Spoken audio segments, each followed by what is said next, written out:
l'Instant Éco. L'Instant Éco, c'est un petit moment qu'on se prend entre nous pour décrypter l'actualité économique, car ce sujet est complexe et parfois pas à la portée de tout le monde.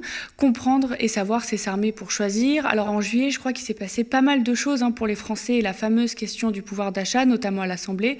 Pour en parler, aujourd'hui, on reçoit Quentin Parinello. Bonjour. Bonjour. Alors vous êtes responsable plaidoyer ou porte-parole chez Oxfam France et spécialisé notamment dans les questions de lutte contre l'évasion fiscale et les inégalités. Alors il s'est passé, comme je le disais, pas mal de choses à l'Assemblée en ce mois de juillet, notamment les débats puis le vote pour 2 projets de loi pour le pouvoir d'achat. Alors ces 2 textes, un premier a été adopté le 22 juillet, c'est le projet de loi portant sur les mesures d'urgence pour la protection du pouvoir d'achat par 341 voix contre 116, de l'extrême droite jusqu'au parti présidentiel qui a voté pour. Beaucoup d'abstention chez les socialistes, puis beaucoup de contre chez les gauches. Et l'autre texte a adopté entre la nuit de mardi à mercredi de la semaine dernière le projet de loi de finances rectificative pour 2022. Les textes sont maintenant dans les mains du Sénat et discutés à partir de ce lundi. Alors petite séance de rattrapage sur ce qui a été adopté, je l'ai dit vite, mais on reviendra sur quelques mesures avec Quentin. Triplement du plafond de la prime Macron, la revalorisation des pensions de retraite et des minima sociaux, notamment le RSA de 4%, la hausse des loyers plafonnés à 3,5% et la hausse des APL de 3,5% aussi, déconjugalisation de l'AAH, l'allocation adulte handicapé, la hausse du plafond de défiscalisation des heures supplémentaires, la possibilité de convertir des RTT non prises en salaire, la suppression de la redevance audiovisuelle et la nationalisation d'EDF où l'État avait déjà 83,9% du capital. Il y a aussi une aide d'urgence pour les ménages se chauffant au fioul, calculée à 230 millions d'euros, et une aide auprès des collectivités locales. Ce qui n'a pas été adopté, le blocage des prix, l'augmentation du SMIC à 1 500 €, le gel des loyers et l'indexation de tous les salaires sur l'inflation. Alors Quentin va rentrer dans le détail de quelques mesures. Vous êtes spécialisé sur les inégalités. Quelle est votre impression globale sur ces 2 projets de loi ? Est-ce qu'ils vont permettre de stopper l'inflation ou d'éviter l'appauvrissement de la population ? Ces projets de loi, c'est un peu une occasion manquée puisque on est dans une situation où on a des entreprises qui font des bénéfices exceptionnels, qui font des marges exceptionnelles, les plus grandes marges depuis 70 ans. Et on refuse d'augmenter les salaires et, à contrario, on travaille sur les questions de primes, sur les questions de défiscalisation des heures supplémentaires qui vont finalement remplacer les salaires, en tout cas pourraient inciter à remplacer les salaires, et c'est finalement un risque sur la paye, une paye qui comprend des cotisations qui servent à financer nos retraites, nos hôpitaux, nos écoles, notre système de santé public. Les débats, ils ont été très mouvementés, surtout avec cette nouvelle assemblée diverse, où la majorité présidentielle est relative. Bruno Le Maire a refusé, je cite, d'entrer dans une logique de surenchère et d'ouvrir les vannes budgétaires en plein pic inflationniste, que le blocage des prix du carburant, par exemple, pèserait trop sur les finances publiques. Cet argument de toujours appeler au pragmatisme, au compromis, aux économies, est-ce que vous le comprenez, vous, aujourd'hui ? Non, pas vraiment. On est dans une situation de crise. Alors, on est au lendemain d'une crise à la fois sociale, sanitaire, et on a une crise d'inflation,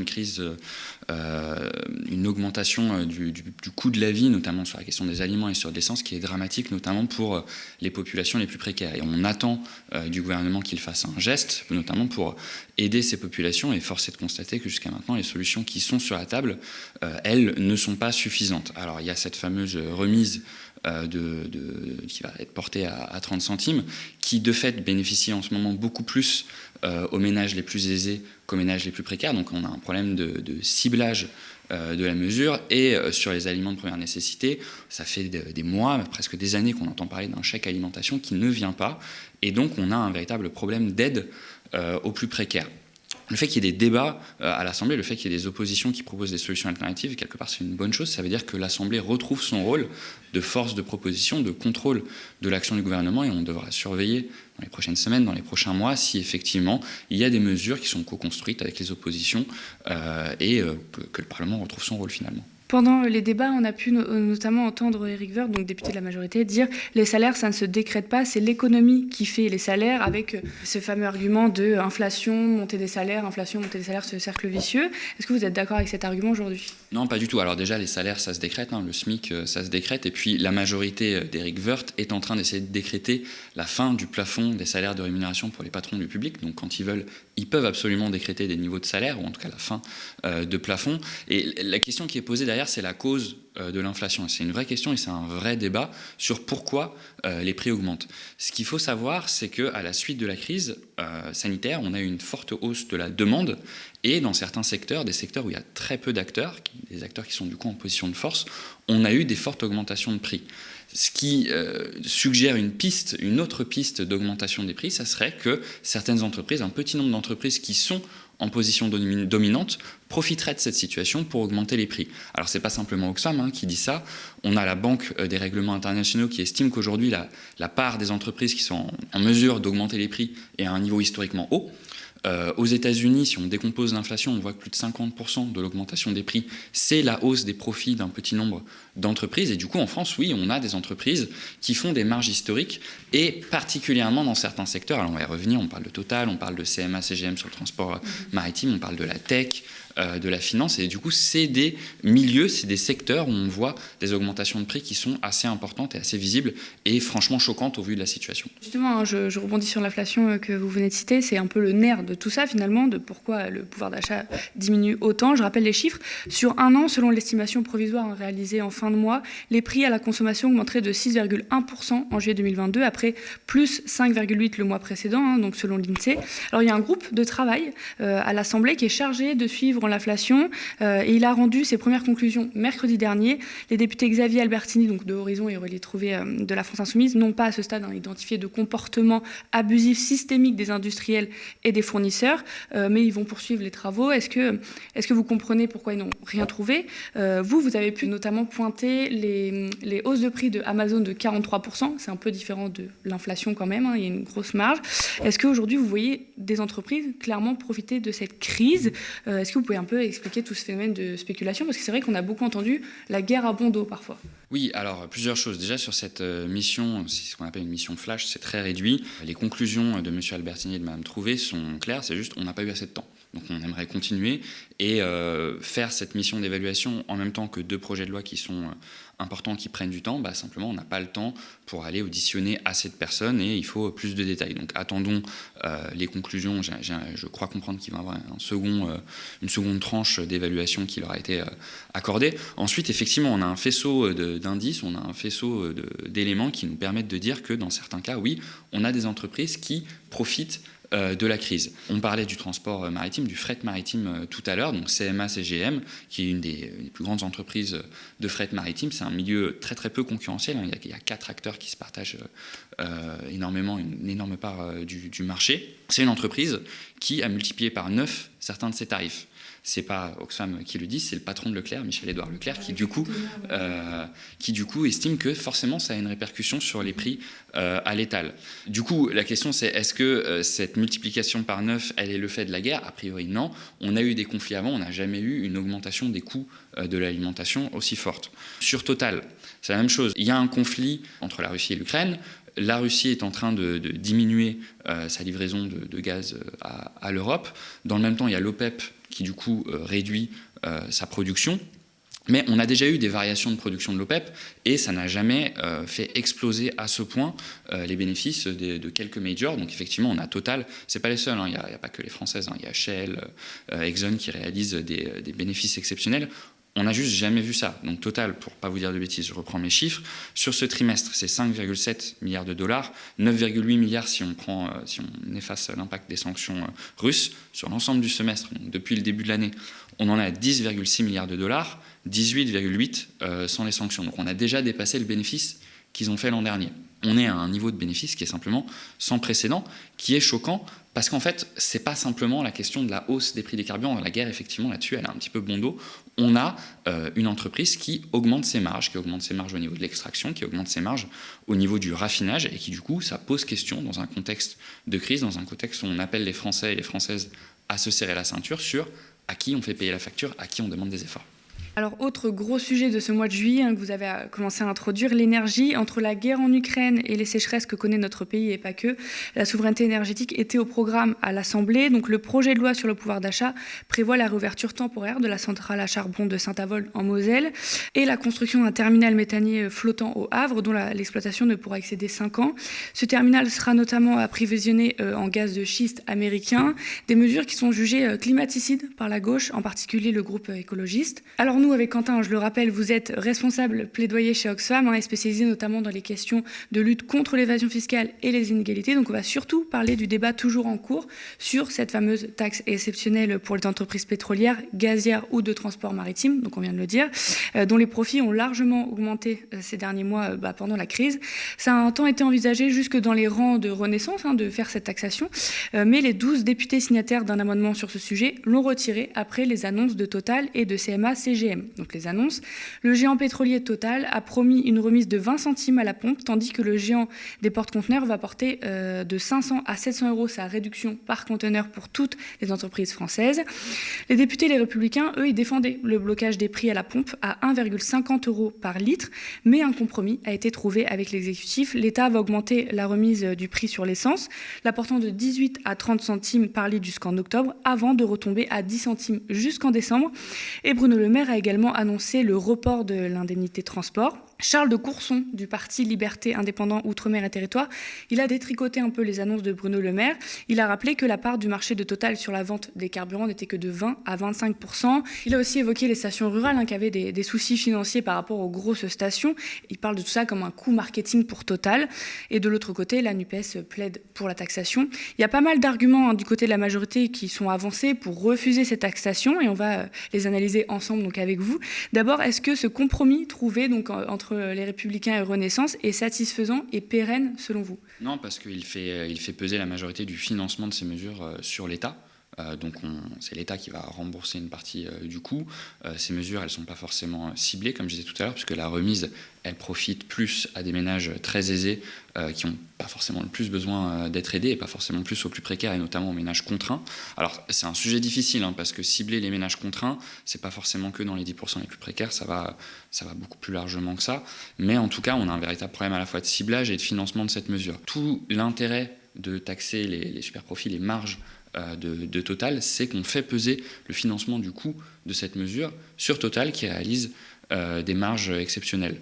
Donc non, c'est pas assez. Oxfam va continuer à porter la question de la taxation des profits exceptionnels pour la question de l'énergie, pour la question du secteur agroalimentaire et du transport de marchandises. Mais en fait, il y a dans plein de secteurs, on voit des super profits. Et nous, ce pourquoi on plaide, c'est une taxation sur les super profits qui soit sur l'ensemble des secteurs, puisqu'on est capable d'identifier par des formules les super profits, peu importe le secteur. Donc on n'a pas à sectoriser cette mesure en particulier. Alors on va les fouiller dans les arguments de la majorité. Bruno Le Maire, il dit ne pas aimer les taxes et que la France est déjà le pays champion des impôts. Et à chaque fois qu'il y a une difficulté, et il veut y répondre, qu'à chaque fois qu'il y a une difficulté, on veut y répondre par une taxe ou un impôt. Il dit à tous les responsables politiques, essayons d'avoir un peu d'imagination, je le cite. Et il dit surtout, avec cet argument toujours sur il ne faut pas taxer, sinon il va y avoir de l'évasion fiscale, c'est ce qu'on entend énormément par rapport aux taxes. Il dit la vraie justice, ce n'est pas d'aller taxer Total, la vraie justice, c'est de faire un taux minimal à l'impôt sur les sociétés pour les grandes multinationales pour éviter l'évasion fiscale. Donc on voit qu'il y a plusieurs sujets qui sont en train de se mêler dans ces arguments. Est-ce que vous pouvez nous expliquer un petit peu tout ça? Alors, on va essayer de reprendre argument par argument, parce qu'il y en a plusieurs.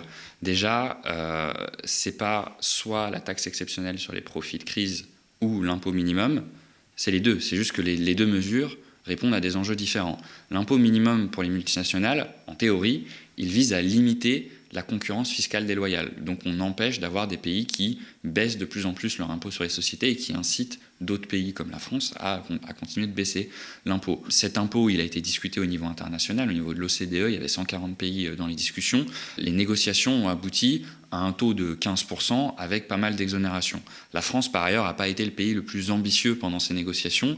Il soutenait un taux qui était plus proche du taux de l'Irlande, qui était autour de 12,5%. Et lorsque les États-Unis, lorsque Joe Biden a été élu et proposé un taux de 21%, la France n'a pas soutenu la mesure de Joe Biden très activement. Ils se sont plutôt rangés derrière ce que demandaient les paradis fiscaux, c'est-à-dire un taux un peu plus bas. Donc en théorie, un taux d'impôt effectif haut sans exonération, c'est une bonne mesure. Ça permet de lutter contre la concurrence fiscale déloyale. Là, on est sur un autre sujet.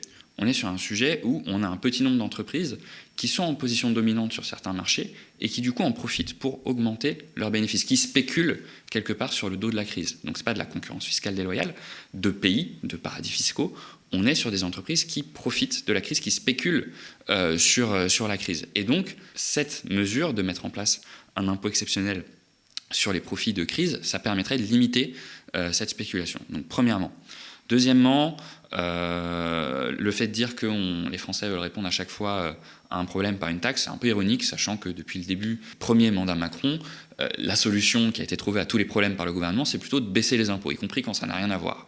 Alors on nous a dit, on va supprimer l'ISF pour relancer l'investissement. On a eu 3 rapports d'évaluation de France Stratégie, qui est un organe qui est sous Matignon, qui a dit ça n'a servi à rien pour relancer l'investissement productif. Pendant la crise, on nous a dit l'enjeu c'est de baisser les impôts de production, ça n'avait absolument rien à voir. Le problème c'est que effectivement en France, on a des impôts qui sont élevés, mais dans le même temps, on a beaucoup de subventions aux entreprises. On a 140 milliards d'euros d'aides aux entreprises qui sont versées tous les ans. C'est des aides qui sont très peu transparentes, on a très peu de contrôle, notamment des députés, sur l'utilisation de ces aides. Et au final, lorsqu'on regarde vraiment la participation effective des entreprises en matière d'impôts, elle n'est pas forcément plus importante que les autres. En termes de taux effectif, on a des grandes entreprises françaises qui sont plutôt autour de 14, 15, allez, 16% de taux effectif. Payé, c'est moins qu'une PME française et c'est plutôt dans la moyenne européenne. Si on regarde en part de PIB, pareil, l'impôt sur les sociétés, c'est environ 2% du PIB français. C'est plutôt même dans la moyenne basse en termes de pays de l'OCDE. Donc, ce n'est pas forcément un argument très, très tenable. Mais surtout, on a l'impression que ce gouvernement, il utilise cet argument quand ça l'arrange. Parce que de l'autre côté, quand on dit « il y a trop d'inégalités », on a un gouvernement qui nous dit « ah oui, mais on a besoin des impôts pour financer notre système social, notre système de redistribution ». Et c'est vrai, on a un système de redistribution qui permet de faire sortir 5 millions de personnes de la pauvreté.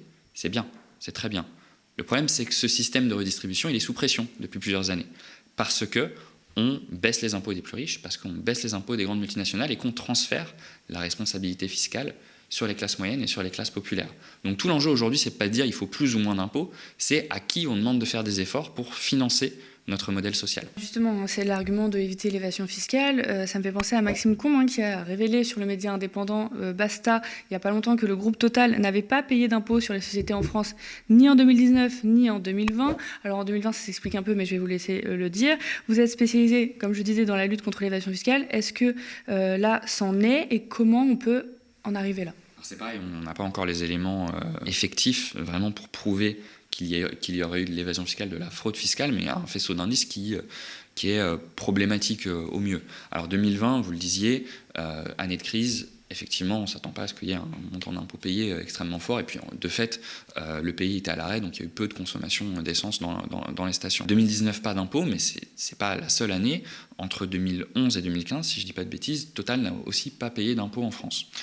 L'argument qui est avancé généralement, c'est de dire oui, mais l'activité principale de Total, c'est pas en France, c'est à l'étranger, c'est là où il y a des puits de pétrole ou de gaz. Alors c'est vrai, c'est la majorité de leur activité, mais ils ont quand même 20% de leur chiffre d'affaires en France, ils ont 35% de leur effectif, leurs employés en France. Donc il y a une activité, l'activité c'est de la vente de produits raffinés, c'est de la vente d'essence, et c'est pas normal que cette vente d'essence, alors qu'on est dans une année où il y a eu un boom de la consommation, qu'il n'y ait pas d'impôt qui soit payé par rapport à cette vente. Donc c'est un sujet à suivre, on n'a pas encore l'ensemble des éléments, mais ça pose question, et malheureusement ce qui se passe, c'est pas un phénomène qui est limité à Total, c'est qu'on a une déconnexion de plus en plus grande entre l'endroit où les multinationales ont leur activité économique réelle, réalisent leur chiffre d'affaires, ont des employés, et l'endroit où elles enregistrent leurs profits. Ce qui se passe, c'est qu'elles délocalisent leurs bénéfices dans des paradis fiscaux. Ce n'est pas un phénomène marginal. Si on écoute un économiste comme Gabriel Zucman, il y a 40% des bénéfices réalisés à l'étranger par les multinationales qui seraient délocalisés dans les paradis fiscaux. C'est une manière d'éviter de payer des impôts dans des pays où il y a une activité économique réelle. On se dit, Total, c'est quand même un ponte des entreprises, des multinationales françaises, etc. Comment on peut en arriver là ? Comment c'est possible que ce soit réalisable, en fait ? C'est des manœuvres qui sont totalement légales, qui reposent sur des règles qui sont totalement obsolètes. C'est-à-dire que les règles qui gouvernent la taxation des multinationales, elles ont été édictées dans les années 20. Elles n'ont rien à voir avec la manière dont sont organisées les multinationales aujourd'hui. Et c'est relativement facile pour une multinationale aujourd'hui de délocaliser dans un paradis fiscal. Vous mettez une filiale là-bas, vous versez une redevance là-bas et vous montrez que c'est à peu près au prix du marché, ce qu'on appelle un prix de transfert. Il y a une marge de manœuvre dans la compréhension des prix de transfert et ça permet de faire remonter des bénéfices dans un endroit où c'est très peu taxé. Pour prouver qu'il y ait de la fraude, il faut prouver que ce transfert de bénéfices il ne soit pas comparable avec ce qui existe sur le marché actuellement. Sauf que très souvent, ce qui se passe, c'est que les entreprises utilisent un peu des marges de manœuvre pour dire oui, mais on ne peut pas exactement comparer notre activité à ce qui se passe sur le reste du marché. Tout ça pour vous dire que c'est des manœuvres qui ne concernent pas que Total, c'est des manœuvres qui sont au centre des stratégies d'évasion fiscale des grandes multinationales. C'est pour ça que des ONG comme Oxfam, mais pas que, nous demandons une remise à plat des règles de la fiscalité internationale. Et ce qu'on demande, c'est notamment que les entreprises soient taxées en fonction de leur activité économique réelle. Là où elles réalisent leurs ventes, là où elles ont des actifs, là où elles ont des employés, parce que c'est un signe de l'activité économique et c'est pas à elles de décider où est-ce qu'elles enregistrent leurs bénéfices. Alors maintenant, la question des super profits, Bruno Le Maire, il veut un peu nuancer ce terme, il dit qu'il faut faire attention quand on emploie ce terme. Donc on l'avait dit, mais Total annonce plus de 17,7 milliards d'euros de profits sur le premier semestre 2022. Est-ce que là, on n'y serait pas un peu dans les super profits? Alors pour comparer avec les autres années, moi j'ai les chiffres en dollars. Si sur le premier semestre, on est sur du 18 milliards, sur les années précédant la crise, on était environ à 10 milliards sur l'ensemble de l'année. Mais c'est plus que l'ensemble de l'année en un semestre. C'est plus que l'ensemble de l'année dernière, mais c'est plus que l'ensemble de toutes les années avant la crise. Donc on voit qu'il y a une augmentation de ces bénéfices. Est-ce que ça correspond à une augmentation de l'activité de Total par rapport aux années pré-crise? Non. Est-ce que ça correspond uniquement à la hausse des prix du baril? Manifestement non, puisqu'on avait eu des variations du baril assez importantes, notamment en 2015-2016. Donc on voit bien qu'il y a un problème, il y a une marge qui est faite quelque part, et toute la question c'est de dire, est-ce qu'on va laisser Total faire des marges totalement indécentes, quand dans le même temps, on demande aux Français de se serrer la ceinture, on leur demande de faire des efforts, et on leur demande de payer finalement la facture de la crise. Finalement, plutôt que d'instaurer une taxe, Elisabeth Borne, donc notre Première ministre, préfère demander aux entreprises d'aider les Français, guillemets. Aurore Berger, présidente du groupe parlementaire Renaissance, met en avant l'urgence. La position qui est la nôtre, c'est quoi? C'est de dire qu'on a en effet des entreprises, et le président de la République l'a dit, qui vraisemblablement réalisent des profits supplémentaires liés aux effets de la crise. Et c'est ça qui aujourd'hui est inacceptable pour les Français. La question, c'est qu'est-ce qu'ils font de ces profits supplémentaires? Ce qu'on veut, c'est quoi? C'est 1, que les salaires augmentent dans ces entreprises, 2, que les prix baissent, sans que ce soit au détriment, par exemple, de nos agriculteurs quand il s'agit de la grande distribution. C'est ça qui doit être réalisé. Une taxe, si c'est une menace quelque part, c'est de dire à ces entreprises, si vous n'êtes pas en capacité de redistribuer la valeur supplémentaire que vous avez réussi à engranger du fait d'une situation exceptionnelle et du fait de la crise, alors pourquoi pas? Mais commencer par mettre la taxe plutôt que d'avoir d'abord de la redistribution en matière de salaire et de la redistribution sur de la baisse de prix, moi je pense qu'il vaut mieux tout de suite que ça protège le pouvoir d'achat des Français. Il vaut mieux tout de suite payer son essence moins cher pour partir en vacances avec ses enfants. Il vaut mieux tout de suite payer moins cher quand on va au supermarché, plutôt que d'espérer le produit d'une taxe dans 1 an, dans 2 ans. Alors, est-ce que ces arguments y tiennent pour vous? Alors, du coup, il y a 2 arguments qui sont donnés. Il y a un, le fait de dire que la taxe, ça ne ferait pas forcément baisser les prix, ça ne rendrait pas forcément l'argent français. 2 éléments là-dessus. La première, c'est que cette taxe, si on la met en place, ça inciterait Total notamment à baisser ses prix, puisque du coup, ça leur permettrait d'éviter de payer l'impôt, et du coup, ça aurait un impact directement sur le pouvoir d'achat des Français. Deuxièmement, les recettes de cette taxe, si Total n'en venait pas à baisser les prix, ils pourraient effectivement arriver directement dans la poche des Français.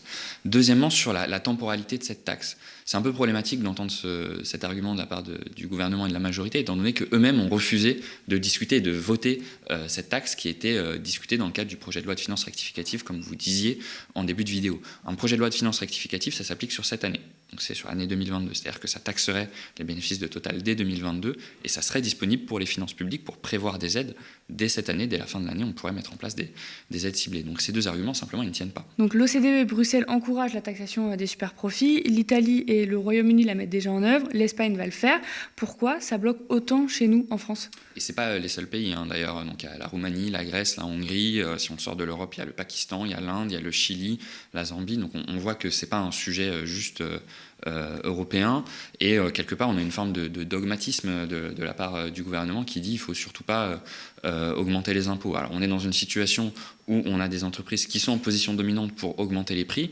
On pourrait même dire que ça fait partie de leur logiciel économique normalement, de dire il faut de la concurrence, la rente c'est pas bien, c'est pas normal d'avoir une entreprise qui augmente les prix, c'est mauvais pour le consommateur. Donc c'est un véritable problème dogmatique de blocage idéologique de la part du gouvernement, et on le voit bien parce que même dans leur propre rang, il y a des députés députés qui, pendant un temps, se sont dit c'est une bonne idée. Alors, ils ont reculé sous la pression de leur propre gouvernement, mais le sujet n'est pas terminé, il n'est pas clos. Ça va revenir au niveau du prochain débat budgétaire. On a y compris Olivier Grégoire, ministre du gouvernement, qui dit si d'ici là le sujet n'est pas réglé, on pourra en rediscuter. Donc on voit que même eux ne sont pas totalement à l'aise avec leurs arguments. C'est pas encore hyper stable et arrêté comme idée, mais effectivement, il va falloir s'y mettre et s'y mettre vite pour s'attaquer aux profiteurs de crise. Merci beaucoup Quentin Marinello d'être venu pour cet instant éco. On avait plein de choses à comprendre avec tous ces discours qui gravitent un peu autour de nous. Merci beaucoup d'avoir suivi cet instant éco. Et si le média tient, c'est grâce à vous qui avez choisi de soutenir un média indépendant et une information différente. Rendez-vous sur lemediatv.fr/soutien. Nous sommes ravis de décrypter l'actualité avec nos invités et vous, chaque semaine en ce mois d'août. Merci de toujours nous suivre. Pour tous vos commentaires et vos pouces en l'air sous les vidéos, spectateurs, abonnés, donateurs et sociaux, je vous dis à la semaine prochaine.